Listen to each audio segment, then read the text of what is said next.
Welcome to The Explainer, where we break down big ideas. Today, we're diving into the philosophy of investor and thinker Naval Ravikant, and we're talking about something that matters to literally every single one of us: happiness. I mean, let's be real. Haven't we all asked ourselves this at some point? In the middle of our crazy, modern lives, we're always running. But what are we actually running towards? And why does that finish line, the one called happiness, always seem to be just a little further down the road? For most of us, life is built on this really familiar formula. We kind of think that if we can just get the money part figured out first, secure our wealth, then we'll have the time and resources to get healthy. And only after those two big boxes are checked, then, finally, we can kick back and just enjoy being happy. But what if that whole formula is completely backward? What if happiness isn't the prize you get at the very end, but it's actually the starting point for everything else? So in this explainer, we're going to walk through Naval's entire framework for flipping this idea on its head. We'll look at why that old formula is flawed, redefine happiness as inner peace, spot the enemies that steal it, learn how to train our minds for it, and finally, discover why true success is all about quitting the game. Okay, let's jump right into this first section and really poke some holes in that conventional wisdom we've all been taught. So this looks like a pretty simple swap, right? Just reordering the words. But the implications are absolutely massive.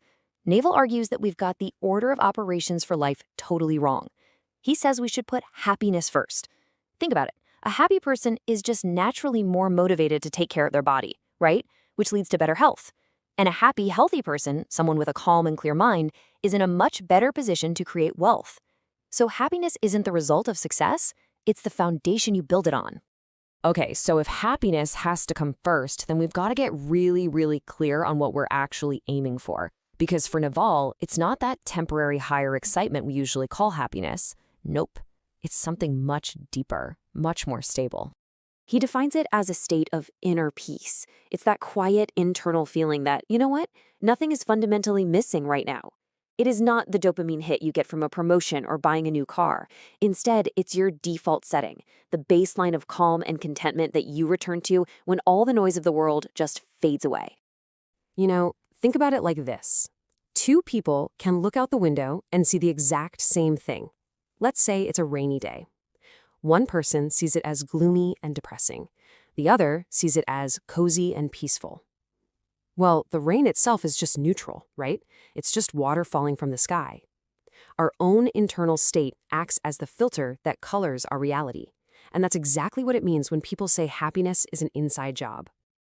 All right, so if inner peace is our natural state, what is it that's constantly yanking us away from it?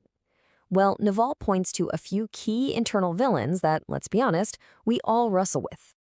Wow, this is such a powerful way to frame it. The number one enemy? Desire. Just think about it for a second. The moment you truly desire something, a new job, a different car, a better body, you've just signed a mental contract with yourself that basically says, I will not allow myself to be happy until this specific condition is met. You are actively choosing to live in a state of lack. And desire, it doesn't show up alone. It brings its friends. So first, you've got that endless chain of wanting more. The moment you get one thing, you're on to the next. Then there's the heavy weight of the past, all those memories and regrets. And of course, there's anxiety for the future and worrying about what might go wrong. And finally, there's just our constant habit of judgment, labeling everything we see as good or bad, which keeps our minds spinning all the time. The source material uses this perfect metaphor for our past. It's like an iron ball chained to your leg. Every single regret, every what if from yesterday is part of that weight. And we drag it with us into every single new day, which makes it pretty much impossible to walk freely and lightly in the here and now. Okay, so we've identified the problem, and it might sound a little bleak, but here is the really good news. Happiness isn't some mystical state that's only for a few lucky people. Naval argues it is a skill, and just like any other skill, you can develop it with practice and intention, just like building a muscle at the gym. So how do you practice this? Well, Naval gives us this super practical 3-step playbook for pretty much any problem you face.